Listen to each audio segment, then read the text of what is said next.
Welcome to our reflection session of Leadership, the Secret Sauce.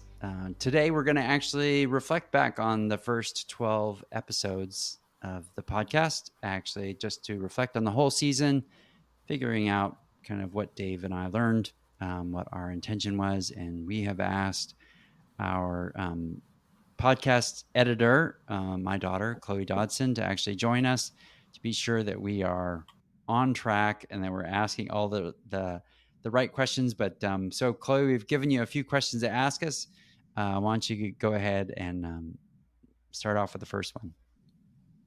Okay, awesome. So I think the first question was, what were the key themes and topics that were mentioned throughout the season that caused you guys to pause and reflect and why? Dave, want to go first? Okay. Yeah. I'll start off with, I think one that stood out for me is, create and contribute to your coaching tribe. It's so important to be with a group of individuals that you can learn from, that can challenge your thinking, can call you on your own stuff, and push you to your learning edges. Yeah, I think that's actually something that I heard over and over again was around surrounding yourself with a coach that could actually do those things, but also other coaches. And I think the thing that I've taken away is sometimes coaching can be very lonely, even though our role is to be with people and to create that space for other people. And yet it can be incredibly lonely if you're just going call after call after call. And so you need other people to fill your tank up or just to be around other people. And I think that's probably one of the big things that I took away was that when we asked people, like, what were they looking for in a coach? They all immediately said, oh, I have a coach. Whether I really believe that or not, does everybody have one? I don't know. But I think they all had people that they surrounded themselves with that could play that role for them. So I actually, Chloe, I want to first, I didn't do this to start. Thank you so much for guest hosting. Of course, I of course. appreciate that. It's really I good had to no have choice. you know what? I feel like, are you doing this under duress? Do you want to talk about that? There's someone off the camera watching me, so I can't Yeah. really say anything. Did you tell your mom she looks great today? Oh, I did, yes. All right. It's always a good way to start the day. Yeah. Thank you for breakfast. You look great today. It's like a rolling thing. So just yeah. to back on task in terms of the things that stood out for me, it's a kind of a running theme is a coach's ability to be authentic and create that space for people to be invited in so that they can be authentic, right? It's kind of like that challenge of how do we have a real conversation? How do I reduce my own anxiety about my ability to coach, my ability to relate, my ability to be the human that I am? And then how do I use that to create that space to invite people in so that they feel safe enough to explore who they can be, like where they can take it? Yeah, it's almost that creating that time where they can actually kind of drop the guard and just say, well, these are the things that I'm really thinking about without worrying about, like, hey, if I tell this person, they're going to go back to my boss, or there's going to be some implications here on my friend group, or the people that I hang around with, or my aspiration in a particular company. So It's kind yeah. of interesting. So this is I'm stepping outside my boundary, Matt. So tell me if I'm going too far. So Chloe, Yes. at at school, who do you choose to trust? Usually my closest friends or my teachers. Yeah, and why? Why do you trust them? Like, what about them has you trust? Probably because I know them the best and or I've known them the longest maybe. Yeah, and I think that like relationship, like building a relationship. I appreciate you sharing that because a coach has a limited window often to like build that relationship, and if you were to accelerate those things where you trust somebody, it's like a coach's ability, like, and I heard this as we went through the podcast of like, oh, you're very positive, you're not judging me, right? You're listening, you're actually eye contact as I'm talking to you, right? There's all these little things that we do as coaches to accelerate that trust, and to do that, like especially new coaches developing, you got to get outside your head, right? Like if you think to yourself, wow, there's a new kid at school, I really want to be friends with them, so I'm going to try really hard. Right. That's the, the least likely time that you actually build a relationship. It's good. What's next? Well, let's go on to question 2. So question 2 says which episodes or segments resonated with the most with listeners and with you? Well, I would say, I think from what people have said to me, either sent me an email or just said to me, I think the coaches that actually had the biggest impact on maybe our listeners were the ones that like had little expressions or things that were like, oh, that was really unique. The one with Robert Garcia, um, I think the comments were, I would actually want to get to know him, and that was probably one that they really liked a lot because he felt so warm and inviting as a person. Um, I would say that's how he shows up too, is very warm and inviting. That is his secret sauce. Um, very approachable, and I think that's what makes him unique. Yeah, I would ditto that one, and it always reminds me, my own my own internal mantra is choose connection over content.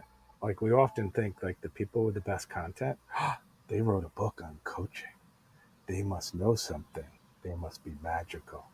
And then we talk to a bunch of coaches, some written books, some haven't, and the ones that are most interesting are the ones that they have the ability to connect. I'll give you another example. So like the Barry Shapiro just stood up when he was doing the podcast, and he said he does that because he wants to have energy, he wants to lean forward, and also he got a very interesting clinical background, and he said life is dukkha, right, which is suffering. And one of the things that just stood out for me is like, don't shield your client from the deeper work they need to do. Like, you need to create a safe space, but you have to balance out creating safety and inviting people in with a gentle nudge to push people into that space, like where they need to do the work. And I've been thinking a lot about that since we had that conversation of how can I nudge more? Right. Do you think both of you, from your guests in this podcast and from what you've learned from them, have changed how you're coaching already? I mean, this may be touching into another question, but some of their mottos that have you taken that already and implemented that into your coaching? Well, um, I would just say sure. I think in terms of like, hey, who you are is who you are, rather than don't try to actually model it after a person, because your client is really looking like, do they have a connection with you? Can you build that trust with them where they feel like they can talk about things? Most recently, I think with some of my new clients, the question is do they feel a sense of comfort in, and are they're willing to actually share, like, have I created the relationship quickly enough where they feel like, okay, I'm thinking of we had a couple of that talked about vulnerability and just a willingness to say, hey, look, I think there's a certain amount of vulnerability. I think Jill actually talked about that like early on, of just being willing to kind of say, hey, look, this is the types of things that I think about. Or Elliot, which would be, or Elijah, where he talked about vulnerability. And I think that's um, there was a meet and greet session that I just had this week. So a little bit of a recency effect, where I just thought, well, I'm just going to put it out there, and I'll just uh, let him respond, rather than to actually try to just only put my best foot forward. And to see actually, and that was actually one of those things where he's like, let's go for it. By the end of the call, he was like, I'll let them know I want you to be my coach, and um, uh, look forward to our first conversation. So I It's funny, what you said, Matt, changes what I'm gonna say now, which is actually um, like doing this podcast with Matt and all the other coaches, and I'll start with Matt, is the reason I wanted to do it is because Matt is such a positive, welcoming, unjudging presence that what it does is it doesn't teach me something new. It reminds me of who I should be.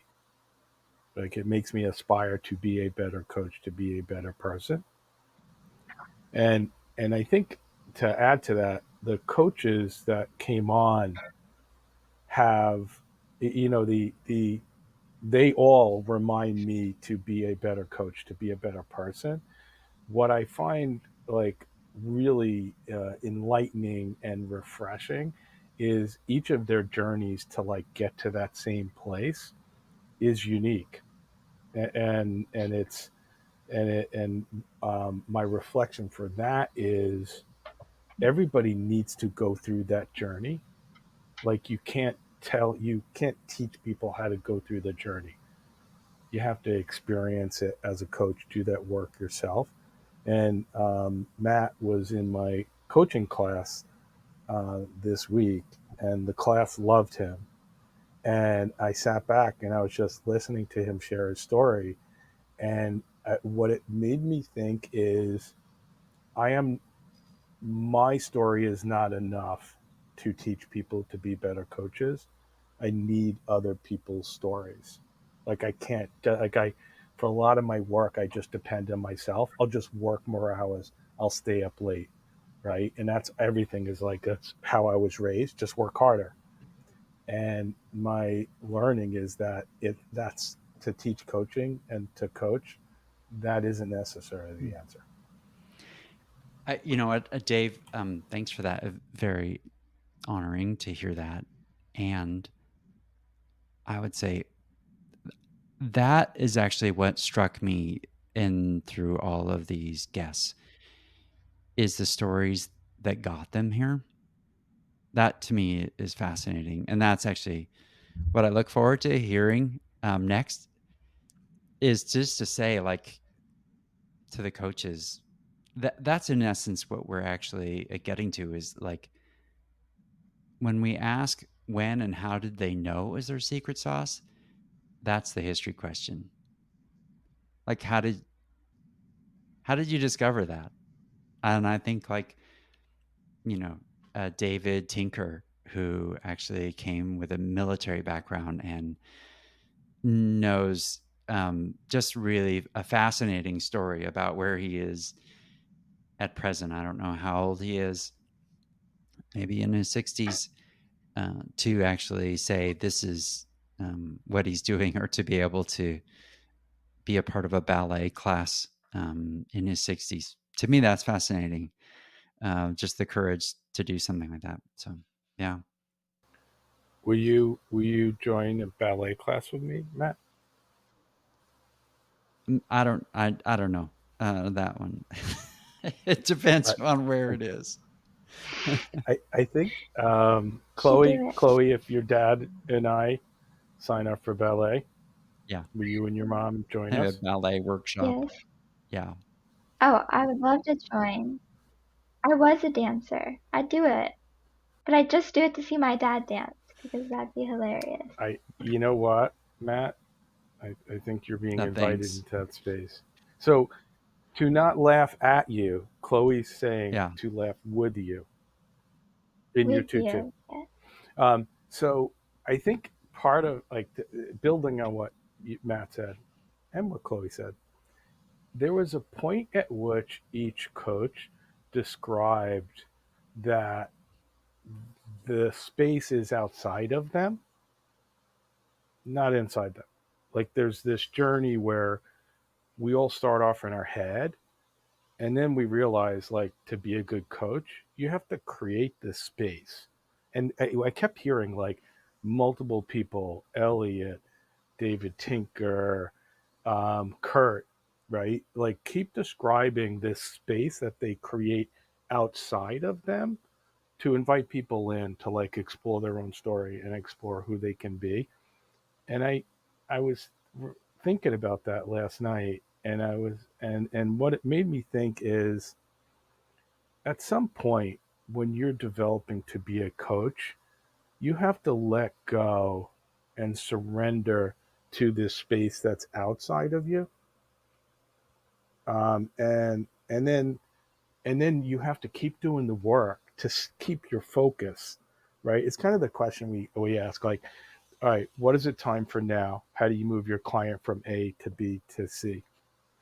Anytime the question becomes is, oh, what am I thinking now? What should I do next? What's the best model I could bring to my client? You've moved out of that space that everybody describes as the most effective, and it's so easy to, right, to be distracted and do that.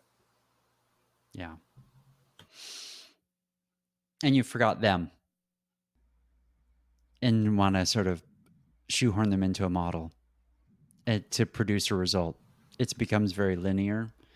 I'm just going to do this over here on the left hand side in order to get to this over here on the right hand side. So I'm going to kind of put them through a process, and I expect to get this on the other side because I need to measure a result or whatever it happens to be. And yeah, So true. We both, Matt, you and I have both been in the manufacturing process of development, where you take large numbers of people, run them through assessments, run them through coaching, right? Right. And it is, it has been so easy for me to get lost in that and then get grounded in each individual's journey, right? In that space may or may not have anything to do with our yeah, manufacturing process. yeah. Well, the next question was, what challenges did you guys encounter, and how are you guys gonna maybe not move on from them, but move forward with them into season 2? Well, I would just say um, we always have technological challenges of trying to actually find three people from different parts of the world to come together with varying qualities of internet connection or sound quality, things like that. I think we've made some good progress. We've learned some things because we know that sound quality is what will keep somebody there. Um, and interest in the topic, right? So our listeners have given us a lot of grace as we tried this first season, which has been nice. But I think that's the sound quality is probably the hardest thing. And if you tried to rely upon, I think one of the things that we learned sort of from behind the scenes, if you tried to rely upon the AI engine in the app, that the quality wasn't actually better. It was actually worse than just leaving it just the way it was. So we won't do that again. So until it gets better, I think. Otherwise, we heard some very interesting, like background information that we weren't looking for. So, Dave, what about you? Any thoughts on your challenges? I yeah, I think one, I want to do a shout out to the entire Dodson family because the learning curve of how to do a podcast, like, thank you. I appreciate, I appreciate you, Chloe, your brother, your mom for putting up with us. And also that is like the learning is, like I set up my house to get past any of the recording challenges. And then of course I get thrown a curveball and I have to be I'm at my mom's, right? So we'll make it work. I think, the learning, uh, reflecting for myself, my learning for myself is I am, I have a little bit of the imposter syndrome. I listened to the first 3 episodes that I did and I cringed my teeth. And then I decided, after listening to all our fabulous coaches and Matt, to forgive myself and embrace my imperfect, um, what is it? Perfect imperfections, as John Legend sings about. So I think embracing my perfect imperfections, and it's that same thing of like focusing on the client. So that's what I'm kind of interested, like in season 2, is how do we create this space where more people get benefit from being a part of the party, right? And I think we've talked about, like, I think talking to coaches and learning from them, I think is awesome. And then we met some new people that are doing like coaching in schools, right? And then the people like David Tinker, like doing coaching through AI. And, and I think maybe that is a way to expand all coaches' thinking, is to expand our definition of what you can do to coach people. So I'm excited. I want my own definition to be challenged. Like you do, if you look at your hand long enough, and you try to write something down and you can't focus on it. Eventually it gets blurry. I want to make sure that we don't get blurry. Like That's our good. thinking expands. Right. Maybe Dave, just one of the questions that, um, you know, one of the things that you brought up is this idea around, like, we intentionally made this podcast so we could spend time with coaches. But how are we sort of evolving in our podcast, and how are we maturing in terms of, it's really about these, well, to me, my response to that, my very own question is like, hey, how are we actually um, really getting to know these coaches in a different way? Not just the practice of coaching. I mean, that is kind of the entry point, but is like what makes them unique, truly unique as a coach. And that to me, their story is what actually makes each episode unique. Yeah, I do. I remember Passmore at the conference saying, right, like technology is going to provide a certain amount of the coaching that exists now. It's who you are as a unique individual, my interpretation, right? So I absolutely track to that, Matt, of like people's stories of what makes them unique. And there's this is going to sound fluffy, but coaching can change the world. right? If we just simply said everybody was gonna do 10% less telling and 10% more asking coaching behavior, right? How good would your school experience, Chloe, be if teachers told students less and asked them more questions? Would you like that? With some teachers, yes. Yeah. Without, I mean, it's being recorded, so I won't ask you to name names. But what's like, Okay, okay, which are okay. the ones that you want to ask questions? Like, what type of teacher do you want to ask your questions? I think that it depends the classes, but I take a worldview class, and I think we don't have a lot of classes these days in schools. I'm partially homeschooled, and so it's a little bit different. But there's not a lot of like classes where you just think, or you just have a space to for people to ask you questions and to genuinely think, okay, what's my answer? What do I actually think on this topic? I think school has become just this is what you're asked, this is what you will respond with, and then you just memorize that, and that's how you're going to learn things. But I think that if our world became a place where, especially for the people growing up, people ask them, okay, what do you actually think? Or ask them just more questions in general, I think we wouldn't have such a just non is quizzical maybe the word? I don't know what's the word. Non thoughtful generation growing up. I think parenting would be helped by this too, Dave. Like if I would just say, like, you know, like if we ask more questions and It would. ask, like, if the essence Well, of coaching is getting your client to actually expand their thinking and good, insightful questions asks, ex, you know, mind expansing, thinking expansive questions, then I think that would be important to do. So yeah, you know what?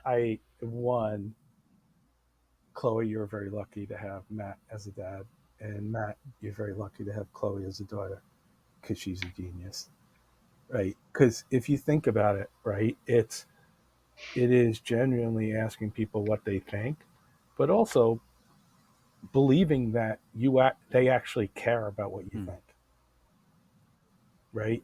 Like I can ask you to spit back things, and even in organizations, we get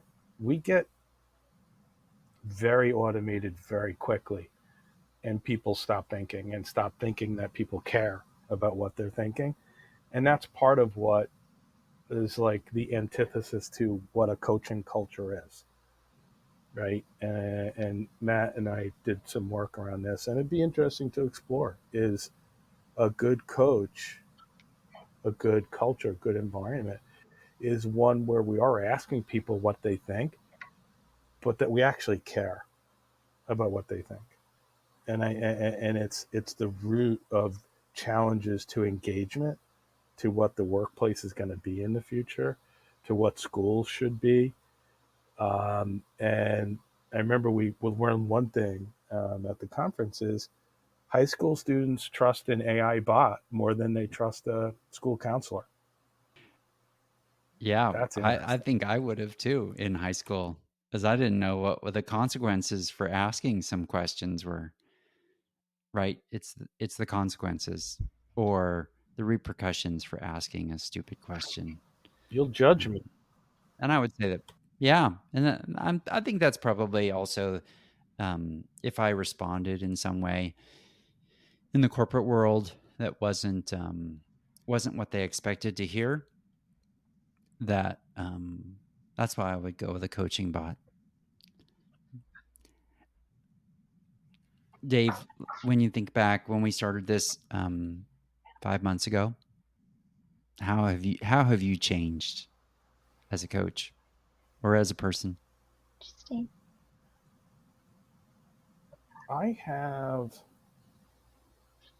like my future possibilities have expanded.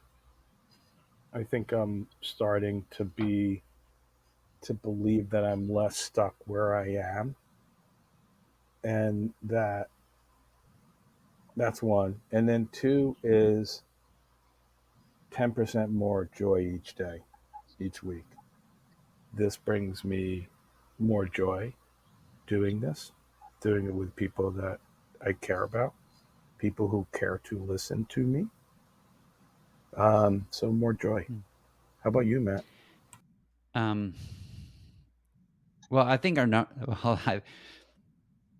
I didn't know really how many people we could get to come on and to actually answer the questions, like that we could actually spend the time with.